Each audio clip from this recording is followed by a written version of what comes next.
साथियों नमस्कार। हम लोग देख रहे हैं आज संविधान की प्रमुख विशेषताएं।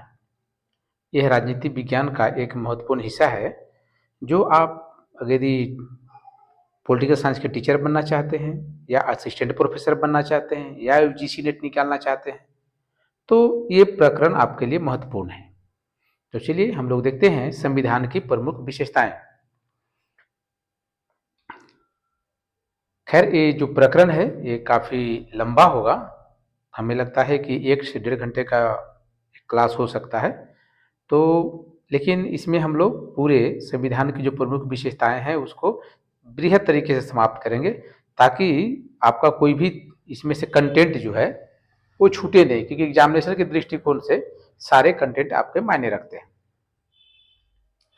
हम लोग जब भारतीय संविधान के तत्वों और मूल भावनाओं के संबंध में बात करते हैं तो भारतीय संविधान अद्वितीय है। इसके जैसा कोई संविधान विश्व में नहीं है। हालांकि इसके कई तत्व विश्व के विभिन्न संविधानों से लिए गए हैं। भारतीय संविधान के कई ऐसे तत्व हैं जो उसे अन्य देशों के संविधान से एक अलग पहचान दिलाते हैं। जब संविधान निर्माण हो रहा था उसमें जो खास करके प्रारूप समिति थी उसने बहुत संधार किया है संविधान के बनाने में, और उसी के आधार पर जो संविधान बना वो अद्वितीय बना। एक बहुत बढ़िया लिखित और बृहद संविधान बना भारत का, काफी सुंदर संविधान बना। यह बात ध्यान देने योग्य है कि सन 1949 में अपनाए गए संविधान के अनेक वास्तविक लक्षणों में महत्वपूर्ण परिवर्तन किए गए हैं। हम लोग जब संविधान को अपनाए थे तो उसमें जो थे उसमें से बहुत कुछ परिवर्तन हुए हैं। विशेष रूप से 7वें, 42वें, 44वें, 73वें, 74वें, इसके अलावा 97वें संशोधन जो संशोधन किए गए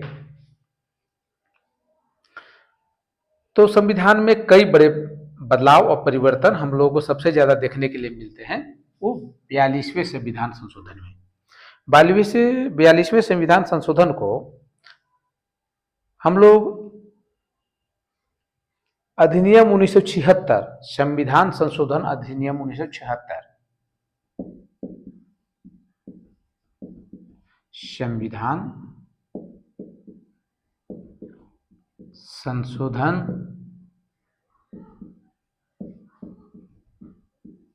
अधिनियम 1976 के अंतर्गत संशोधन किए गए थे। और इतना बड़ा संशोधन था कि इसको जो है मिनी कॉन्स्टिट्यूशन, छोटा संविधान नाम भी दिया गया था। इतने परिवर्तन किए गए थे। हालांकि केशवानंद भारती मामले में एक मामला आता है केशवानंद भारती का, काफी प्रचलित मामला है।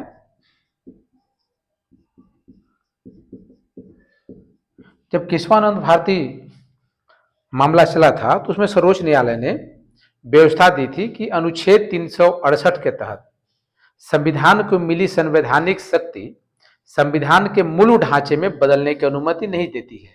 368 कहता है कि संविधान के मूल ढांचे में आप बदलाव नहीं कर सकते।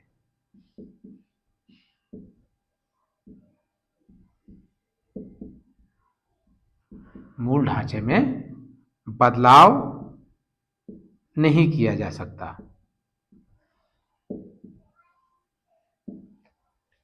ये बातें कही गई थी। अब इसकी अनुमति नहीं है। तो भारत का संविधान के बारे में हम लोग जो बात करते हैं तो संविधान की जो विशेषताएं हैं वो काफी शानदार हैं, काफी अच्छे हैं, और उसको हम लोग लगभग 17 विशेषताओं को हम लोग जिक्र करने वाले हैं, और वो आज ही के क्लास में होंगे। टाइम जितना लगे एक ही वीडियो में सारे हम लोग विशेषताएं देखेंगे। तो संविधान की जो पहली विशेषता है उसको बोला जाता है सबसे लंबा लिखित संविधान।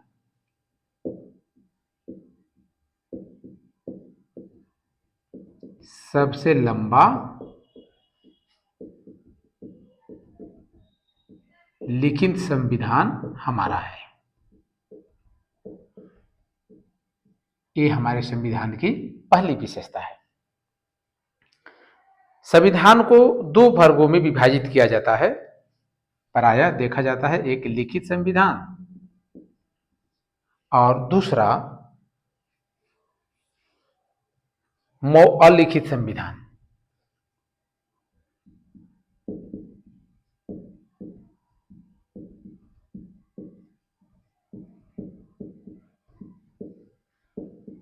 अलिखित संविधान। डॉक्टर बी आर अम्बेडकर ने जब संविधान के संदर्भ में बात चली थी तो डॉक्टर अम्बेडकर ने सबसे पहले कहा था कि हमारा जो संविधान होगा वो लिखित संविधान होगा। और अगर जिसे लिखित संविधान की बात करें तो लिखित संविधान बड़े देशों में अमेरिका के पास है। वहीं अलिखित संविधान की बात करें तो हम लोग ब्रिटेन के संविधान को बोल सकते हैं। उदाहरण के तौर पर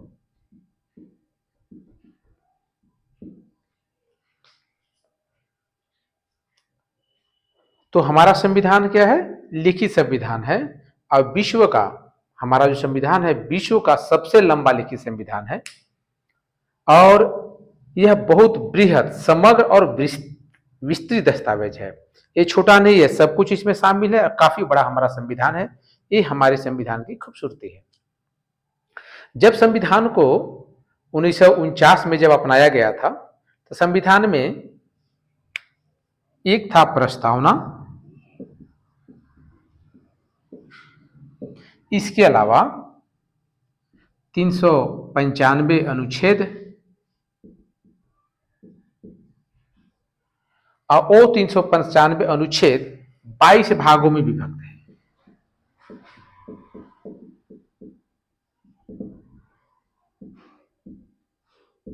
22 भागों में बटे हुए। इसके साथ 8 अनुसूचियां थी।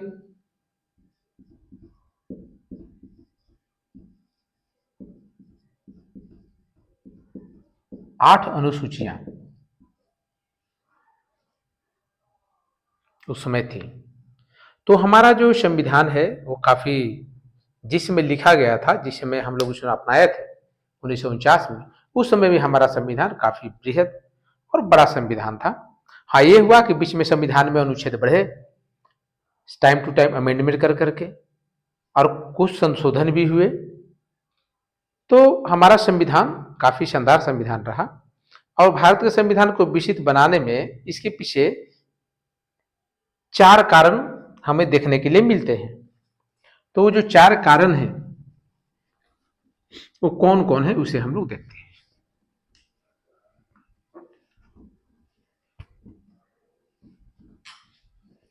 अगर संविधान के हमारे विशेषताएं हैं कि विस्तृत है तो इसके 4 कारण कौन से हैं देखते हैं।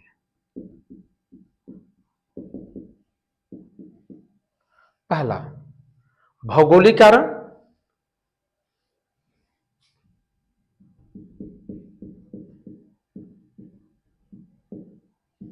भौगोलिक कारण। इसके अलावा भारत का विस्तार और विविधता।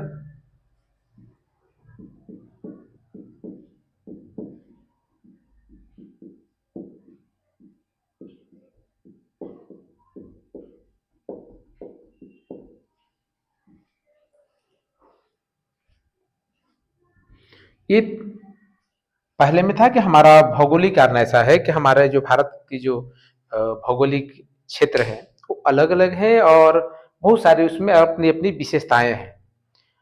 हमारे यहाँ बहुत सारे उस समय जिसमें भारत आजाद हुआ था उसमें बहुत सारे रियासत भी थे, अलग अलग राज्य, अलग अलग कल्चर, बहुत सारे विविधताएं। तो ये हमारे संविधान को बड़ा करने के लिए ये कारण ये था।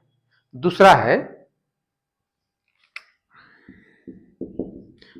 ऐतिहासिक। दूसरा है ऐतिहासिक। इसके उदाहरण के रूप में भारत शासन अधिनियम 1935 के प्रभाव को देखा जा सकता है। यह अधिनियम बहुत विस्तृत था। 1935 जो एक्ट था, जिसको हम लोग भारत शासन अधिनियम के नाम से जानते हैं, तो भारत शासन अधिनियम अपने आप में बहुत बृहद था। इसके बाद आया था भारत स्वतंत्रता अधिनियम 1947 आया था। इसी से पहले भारत शासन अधिनियम 1919 आया था। तो भारत शासन अधिनियम 1919 उतना बृहद नहीं था, लेकिन भारत शासन अधिनियम 1935 काफी बृहद था। हम लोग कह सकते हैं कि हमारा संविधान जब बना था तो भारत शासन अधिनियम की सब बहुत बड़ी भूमिका रही है उसमें, और बहुत सारे इसके प्रभाव उसमें देखने के लिए मिले हैं। तीसरा कारण यह है कि जम्मू कश्मीर जो हम लोग का उसमें जो राज्य था, उसको छोड़ करके राज्यों के लिए एकल संविधान था। पूरे देश के लिए एक संविधान था उसमें, जिसमें बना था, उसमें जम्मू कश्मीर को छोड़ करके। खैर, आज जम्मू कश्मीर हमारा अपना हिस्सा है और आज हमारा भारतीय संविधान उसमें लागू होता है। इस ये भी कारण है कि राज्य के लिए एकल संविधान है, पूरे देश के लिए बहुत सारे राज्य हैं, राज्यों के लिए एकल संविधान, एक ही संविधान। जम्मू कश्मीर को छोड़ करके जिसमें हुआ था। चौथा, संविधान सभा में कानून विशेषज्ञों का प्रभुत्व था। हमारा जो संविधान सभा था उसमें कानून के बहुत जानकार थे।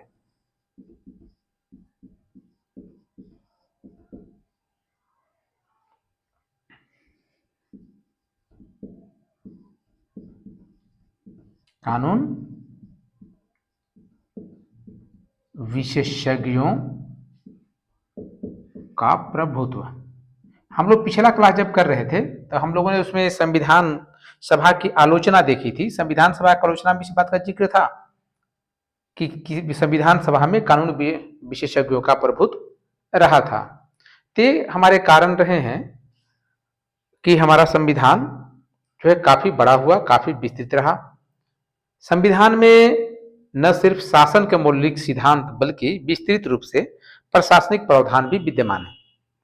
इसके अतिरिक्त अन्य आधुनिक लोकतंत्रों में जिन मामलों को आम विधानों तथा स्थापित राजनीतिक पारापट्टी पर छोड़ दिया गया है, उन्हें भी भारत के संवैधानिक दस्तावेज में शामिल किया गया है। दूसरा है विभिन्न स्रोतों से विहित। हमारा संविधान जब बन रहा था तो उसके बहुत सारे रिसोर्सेस हम लोगों ने लिए थे, और वो रिसोर्सेस इसलिए लिए गए थे क्योंकि दूसरे देशों में जो कानून व्यवस्था है उससे बेहतर शानदार कानून व्यवस्था हमारे देश का हो। और संविधान अगर हम लोग अलग अलग देशों के संविधान का अगर रेफरेंस लेते हैं, अगर उस संविधान को पढ़ करके अपना संविधान बनाते हैं, तो जो समस्याएं उनके साथ हैं पहले, वो हमारे यहाँ नहीं होगी, बल्कि एक खूबसूरत संविधान बनेगा। और वास्तव में हमारा संविधान काफी खूबसूरत संविधान बना। तो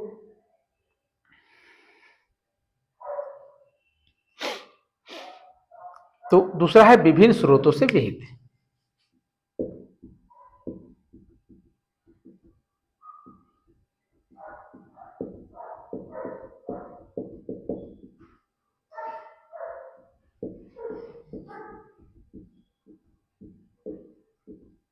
हमारा जो संविधान जब बन रहा था तो हमारा जो संविधान बनाने वाले थे वे लोग विश्व के जितने अच्छे अच्छे संविधान थे उसको उन्होंने पढ़ा।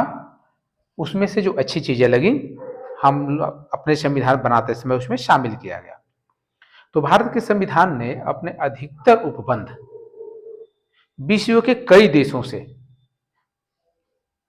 कई देश के जो संविधान थे उसके अलावा भारत शासन अधिनियम 1935 के उपबंध से लिए गए थे।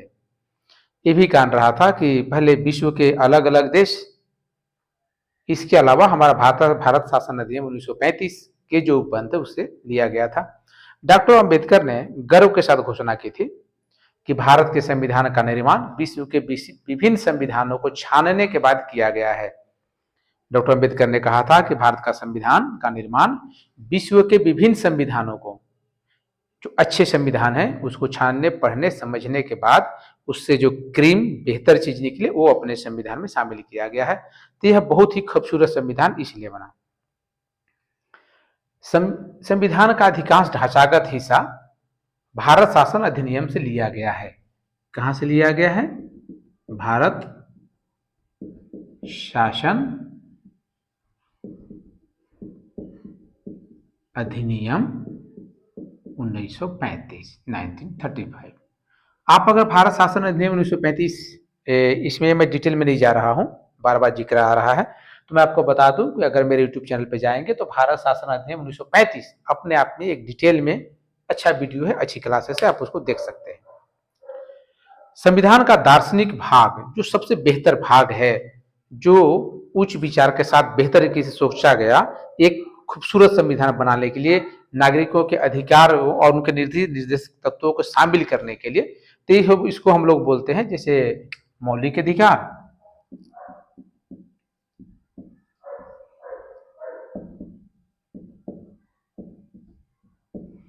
और भारत के नीति निर्देशक तत्व।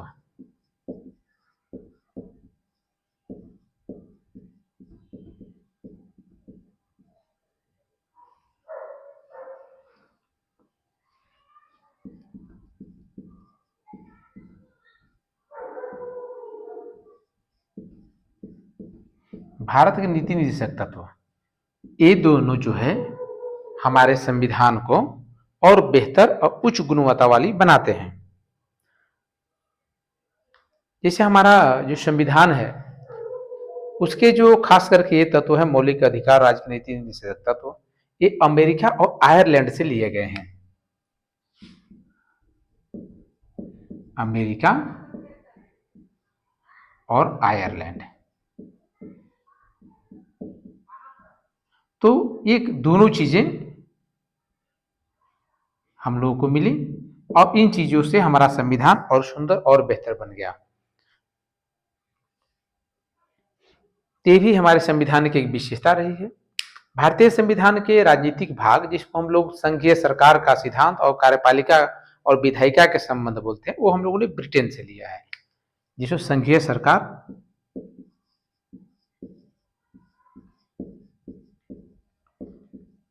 ये इसकी चर्चा 1935 के भारत शासन अधिनियम में भी जिक्र इसका है, इसीलिए मैं कह रहा हूं उसको आप लोग एक बार जरूर पढ़ लेंगे, जरूर देख लेंगे। तो ये जो हिस्सा है हम लोगों ने ब्रिटेन से लिया था, ब्रिटेन से हम लोगों ने लिया था। इसके अलावा संविधान के अन्य भाग, जो संविधान के अन्य भाग हैं, वो हम लोगों ने और देशों से लिए थे, लेकिन बहुत छोटे छोटे हैं, इसलिए उनका जिक्र हम लोग नहीं कर रहे हैं, जिसमें कनाडा,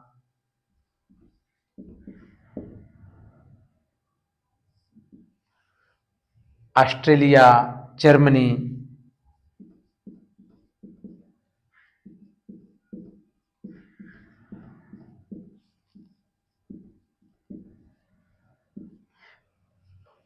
इसके अलावा उसमें यूएसएसआर कहलाता था, जिसको आज हम लोग रूस बोलते हैं, रूस आज लिख रहे हैं, इसको यूएसएसआर आप बोलेंगे। फ्रांस, दक्षिण अफ्रीका, जापान,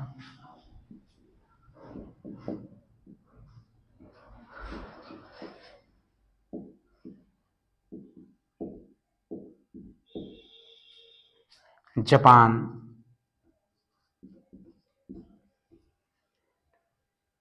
तो ये सब देशों से हम लोगों ने लिया था,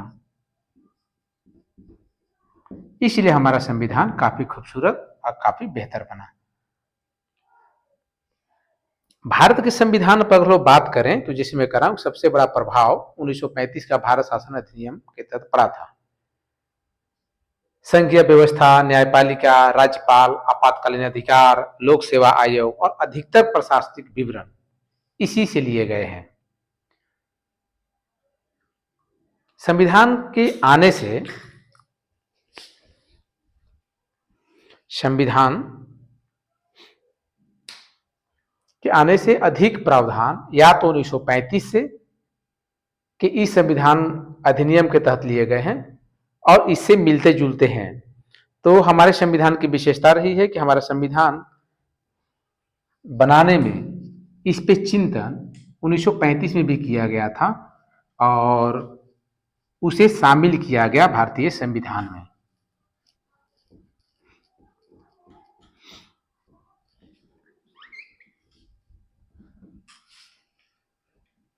आप लोग भारत शासन अधिनियम 1935 एक बार जरूर देख लेंगे, वो आपको सपोर्ट करेगा, सहयोग करेगा हमारी विशेषताओं को समझने में, संविधान के निर्माण को समझने में। तीसरा है नम्यता एवं अनम्यता।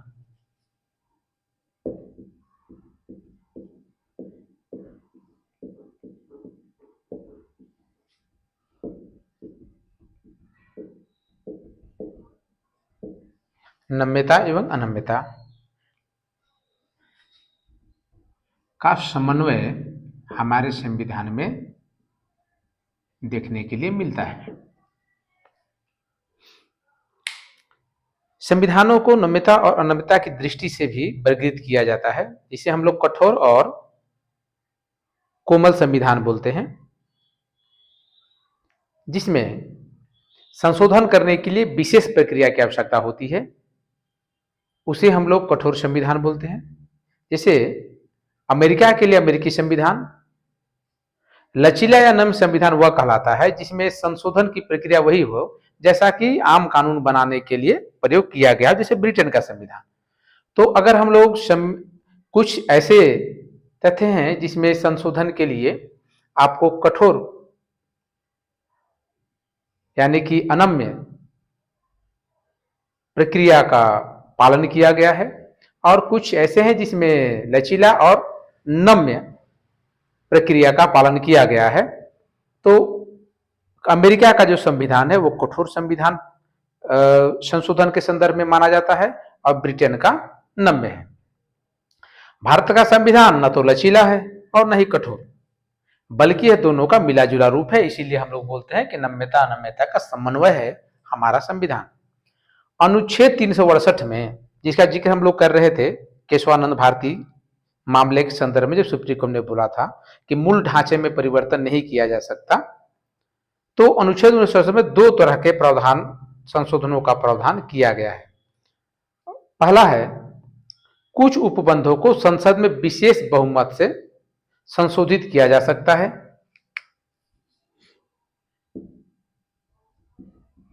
विशेष बहुमत से।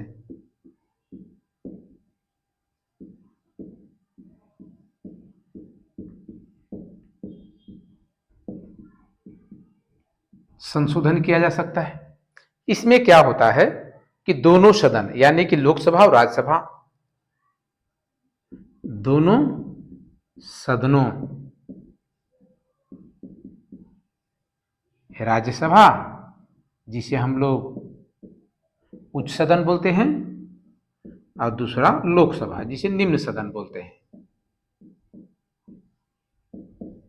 इन दोनों सदनों से के जो सदस्य होंगे वो उपस्थित होंगे और मतदान में भाग लेंगे।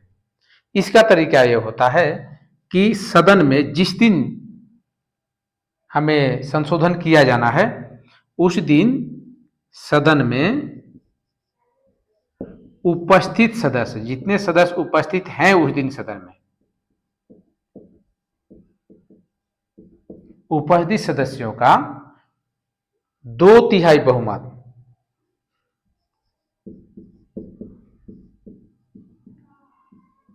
दो तिहाई बहुमत यानी कि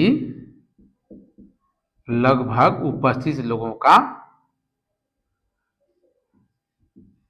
66% लोग, 66% वोट संशोधन के पक्ष में पड़ने चाहिए।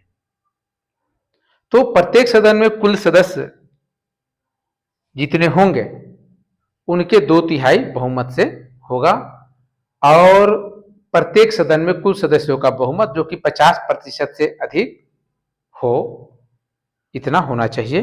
तो आप संशोधन कर सकते हैं। तो इस मामले में हम लोग कह सकते हैं कि संशोधन करने की जो प्रक्रिया है वो थोड़े कठिन है, लेकिन है। तो ये उपबंध किए गए हैं। और कुछ अन्य प्रावधानों में संसद के विशेष बहुमत, दूसरा कुछ अन्य प्रावधानों में को संसद के विशेष बहुमत और कुल राज्यों के आधे से अधिक राज्यों के अनुमोदन से ही संशोधित किया जा सकता है। तो जो राज्य हैं उनका भी इसमें सहमति ली जाएगी और सदन जो है उसकी भी सहमति ली जाएगी, वोटिंग कराई जाएगी, तो हम संशोधन कर सकते हैं। जैसे 2024 का चुनाव बीजेपी के कुछ नेताओं ने अनाउंस कर दिया था पहले कि अगर हमें आप 400 से ज़्यादा सीट देंगे तो हम संविधान में बहुत बड़ा संशोधन करेंगे। इसका प्रभाव चुनाव पे पड़ा और लोगों ने उनको उतना ही बहुमत दिया जितना कि वो सरकार में आ जाए। संविधान में बड़े संशोधन करने की क्षमता उनके पास न हो, ऐसा जनता ने उनको निर्णय दिया। तो क्योंकि जनता जागरूक हो चुकी है, उसे पता है कि ये इतना करेंगे तो इस प्रकार का संशोधन कर सकते हैं, इसीलिए उन्हें कम मिला।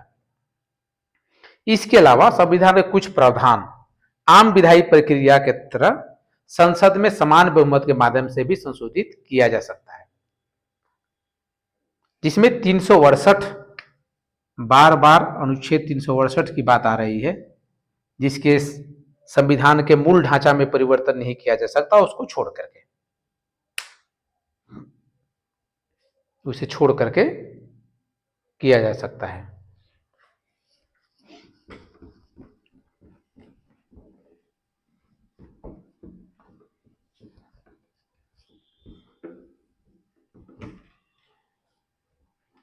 अब देखते हैं चौथी क्या विशेषता है हमारे संविधान की।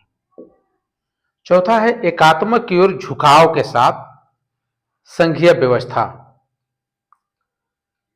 एकात्मकता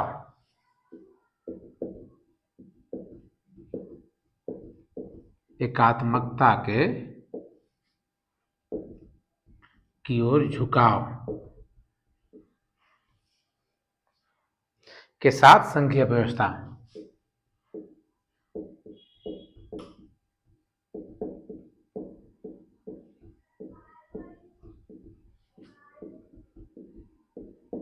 संघीय व्यवस्था इसको बेहतरी से एकात्मकता की ओर झुकाव के साथ संघीय व्यवस्था। हमारा यहाँ जो सरकारें हैं वो संघ और राज्य दोनों में बटे हुए हैं, ये अच्छी बात है, लेकिन शक्तियां भी बटी हुई हैं, विभाजन है, इस बात का जिक्र हमारे संविधान में है। लेकिन इसके बाद भी हमारा जो पूरा देश है, जो पूरे राज्य हैं, उनका झुकाव संघीय व्यवस्था के साथ है। तो भारत का संविधान संघीय सरकार की स्थापना करता है। भारत का संविधान क्या करता है? संघीय सरकार की स्थापना करता है। संघ को ज्यादा शक्तियां दी गई है ताकि भारत बिखरे नहीं। तो हमारा क्या करता है? संघीय सरकार की स्थापना की ओर हमारा संविधान थोड़ा झुकाव इसका है। अच्छी बात है। इसमें संघ के सभी आम लक्षण विद्यमान है, जैसे दो सरकार,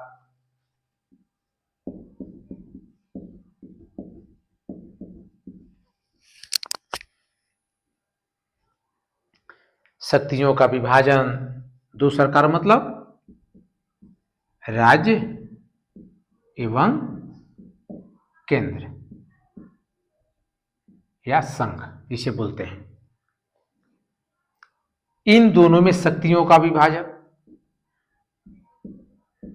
संघ और राज्य में दोनों की शक्तियां विभाजित हैं।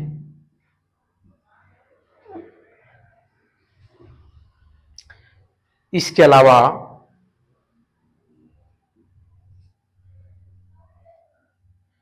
लिखित संविधान हमारा, इसमें इस बात का जिक्र है।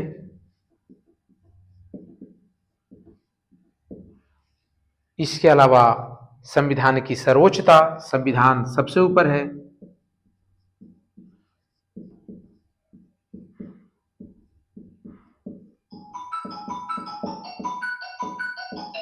संविधान से बड़ा कोई नहीं।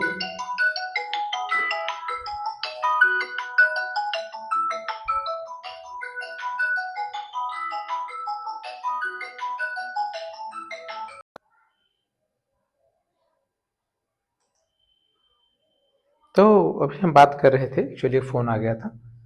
तो हमारी जो संविधान जो है उसकी एकात्मकता, एक तरफ झुकाव है, वो है संघीय व्यवस्था की तरफ, एक खूबसूरती है। तो इसमें हमारे पास जो इसके लक्षण विद्यमान है वो क्या देखते हैं, दो सरकारें, जो राज्य और केंद्र में सरकारें हैं। इसी के अनुसार शक्तियों का विभाजन भी किया गया है।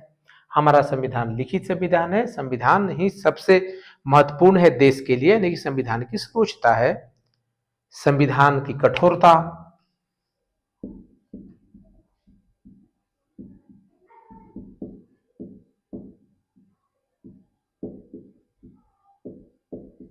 संविधान की कठोरता, इसके अलावा स्वतंत्र न्यायपालिका,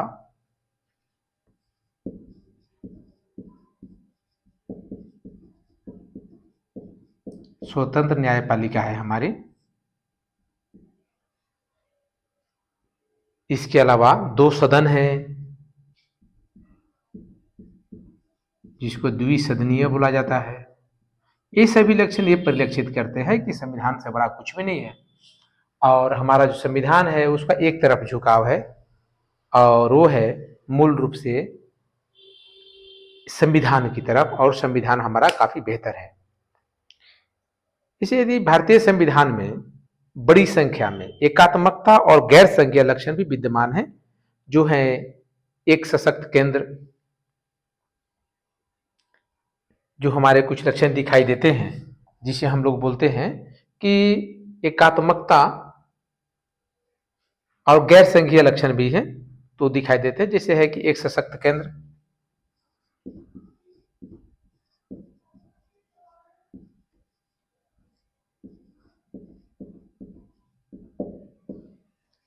सशक्त हमारी केंद्र है, एक संविधान है,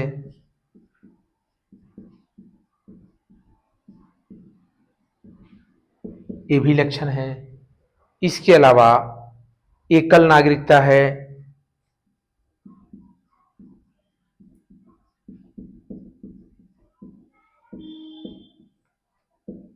इसके अलावा संविधान में लचीलापन है,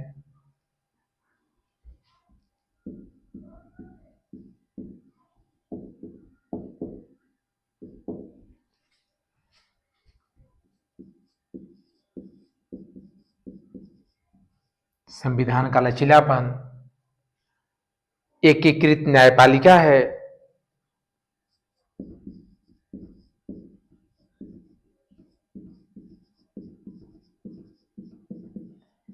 एकीकृत न्यायपालिका है। इसके अलावा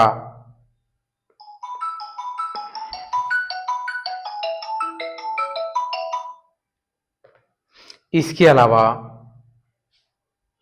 केंद्र द्वारा राज्यपाल की नियुक्ति की जाती है, ये केंद्र के पास ही तो पावर है।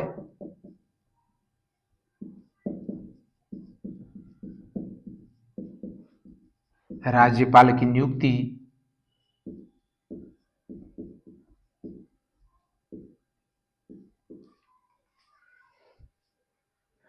इसके अलावा हमारे यहाँ अखिल भारतीय सेवाएं हैं,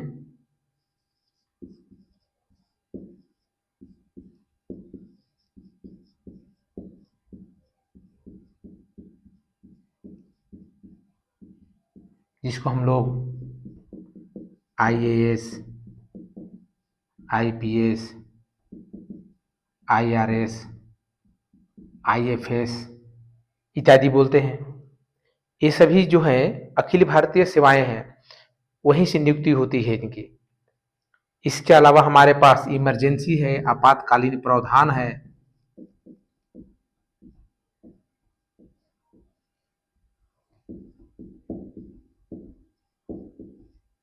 जिसका प्रयोग श्रीमती इंदिरा गांधी ने किया था।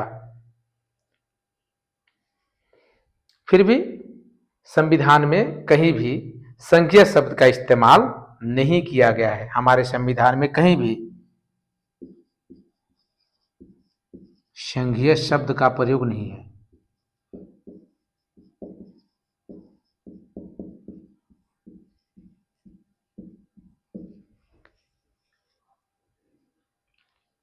दूसरी ओर अनुच्छेद 1 में भारत का उल्लेख राज्यों के संघ के रूप में किया गया है। भारत का उल्लेख अनुच्छेद 1 आप देखेंगे तो शुरुआत यहीं से होता है। भारत राज्यों का संघ है।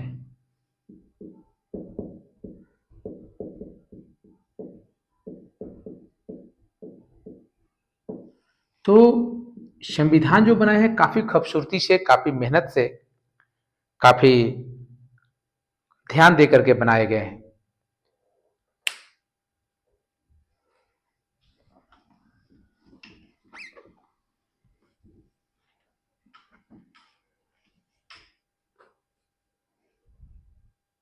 इसके दो अभिप्राय हैं।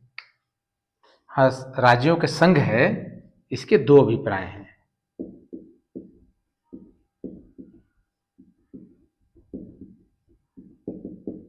पहला, भारतीय संघ राज्यों के बीच हुए किसी समझौते का निष्कर्ष नहीं है।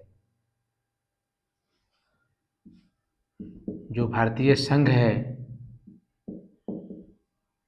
भारतीय संघ राज्यों के बीच हुए किसी समझौते का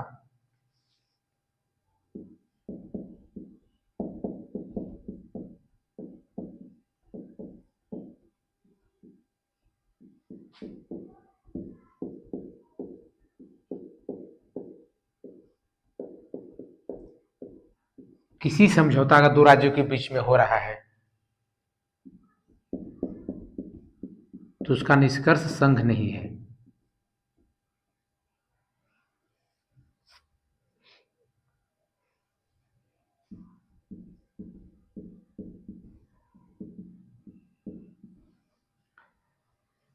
दूसरा, किसी राज्य को संघ से अलग होने का अधिकार नहीं है। कोई भी राज्य नहीं कह सकता है कि हम भारत से अलग होंगे।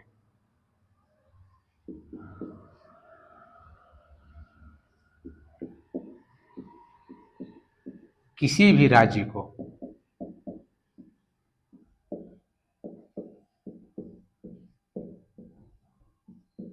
संघ से अलग होने का अधिकार नहीं है।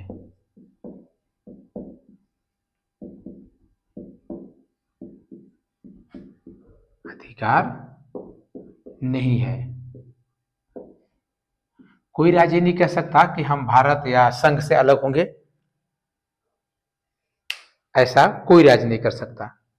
इसी वजह से हमारा जो संविधान है उसे हम लोग कहते हैं कि यह एकात्मकता की ओर, एक समूह की तरह, एक जियोग्राफिकल एरिया की तरह, एक भौगोलिक क्षेत्र की तरह इसका झुकाव है।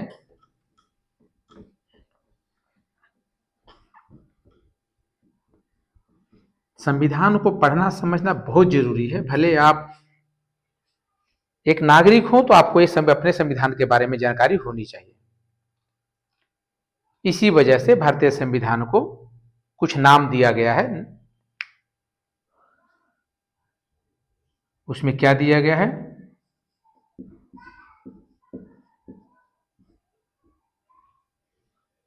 भारतीय संविधान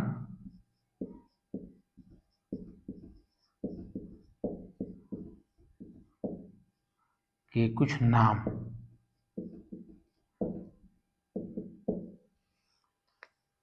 जैसे एकात्मकता की भावना में संघ कहा जाता है। एकात्मकता की भावना में संघ। दूसरा क्या क्या जाता है? अर्थ संघ।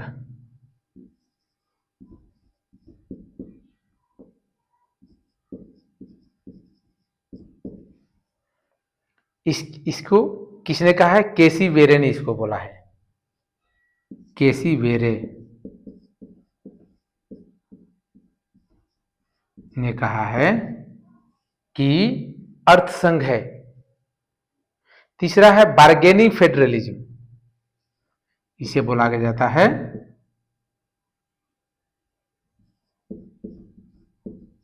Bargaining federalism. इसको किसने कहा है? मॉरिस जोन्स ने इसको कहा है।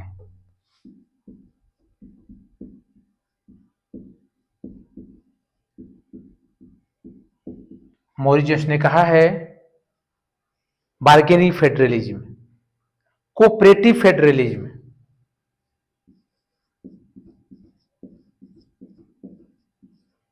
Cooperative federalism.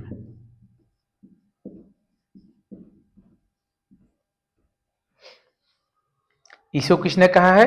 ग्रेनविल ऑस्टिन ने इसे कहा था। Granville Austin.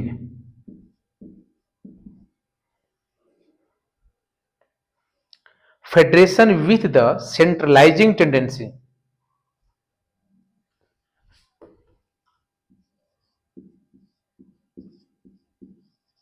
Federation with the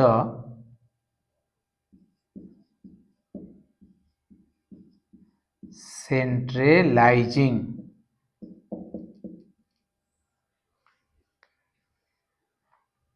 tendency.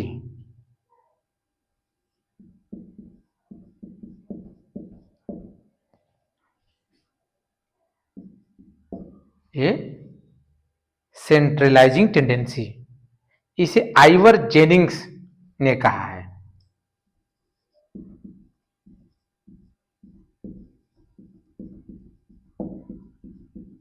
Ivor Jennings एवं इनके साथी जो इस पे कार्य कर रहे थे, उन्होंने अध्ययन किया है। उन्होंने कहा है भारत के संविधान को किन किन नामों से जाना जाता है?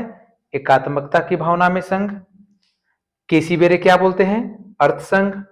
बार्गेनिंग फेडरलिज्म, मॉरिस जोन्स बोलते हैं। कोऑपरेटिव फेडरलिज्म, ग्रेनविल ऑस्टिन बोलते हैं। Federalism with a centralising tendency, ये आइवर जेनिंग्स और उनके साथी लोग इसे बोलते हैं। तो हमारा संविधान एकात्मकता की ओर झुका हुआ संविधान है। इस बात का जिक्र हमारे विभिन्न अध्ययनकर्ताओं ने कहा है।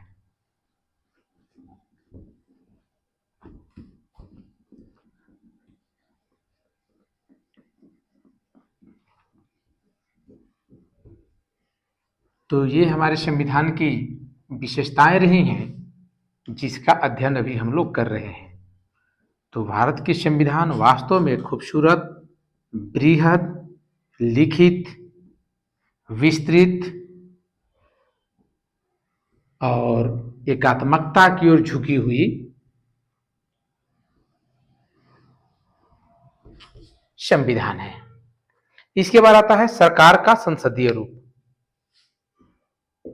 विशेषताएं हैं सरकार का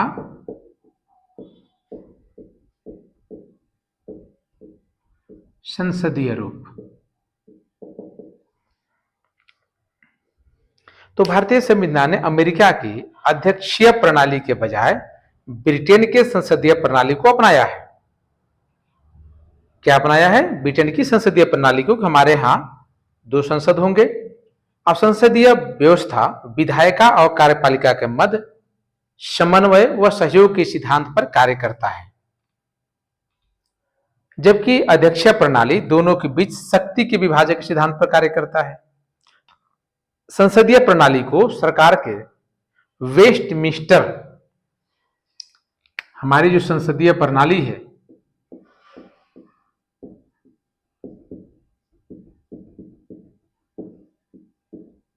हमारी संसदीय प्रणाली है, इसको सरकार के वेस्टमिंस्टर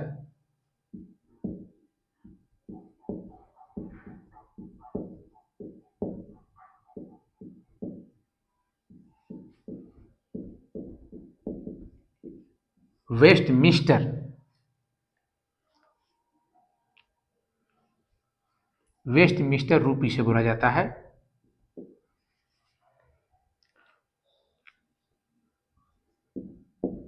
उत्तरदायी सरकार और मंत्रिमंडलीय सरकार।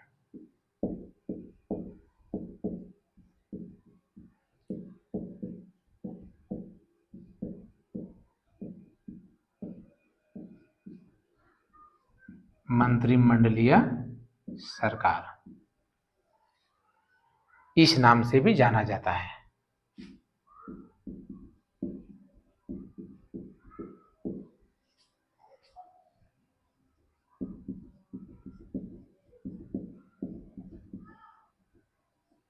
जाना जाता है। संविधान केवल केंद्र में ही नहीं बल्कि राज्यों में भी संसदीय प्रणाली की स्थापना करता है। फिर फोन, एक बार फोन अटेंड कर लूं।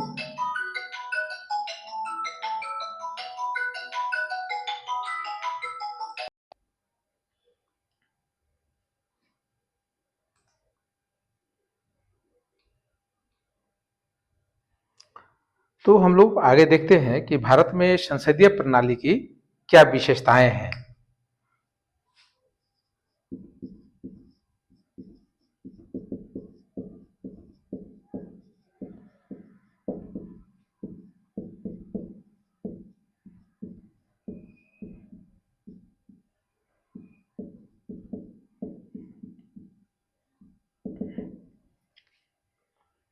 पहले थे कि वास्तविक व नाम मात्र के कार्यपालकों की उपस्थिति।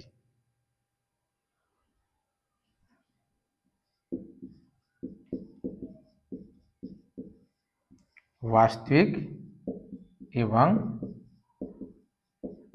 नाम मात्र के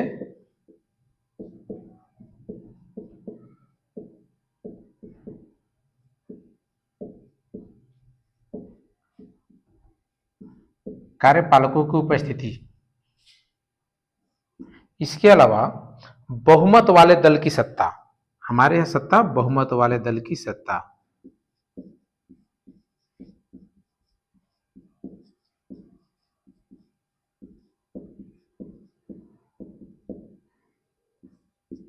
तीसरा, विधायिका के समक्ष कार्यपालिका की संयुक्त जवाबदेही।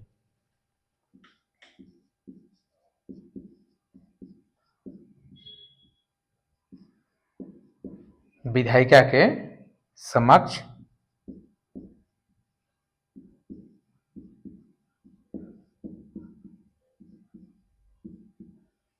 कार्यपालिका की संयुक्त जवाबदेही।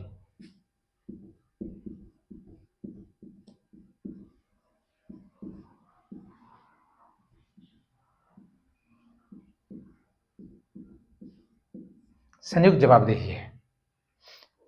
इसके अलावा हमारे यहां प्रधानमंत्री या मुख्यमंत्री का नेतृत्व होता है। केंद्र में प्रधानमंत्री, राज्य में मुख्यमंत्री।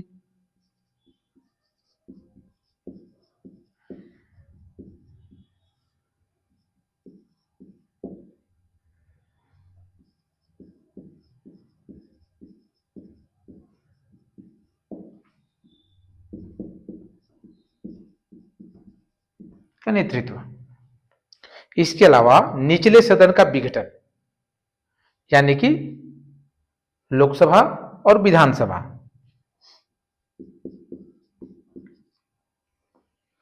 ये दिख भी रहा है नीचे वाला कि नहीं, मैं देखूं थोड़ा।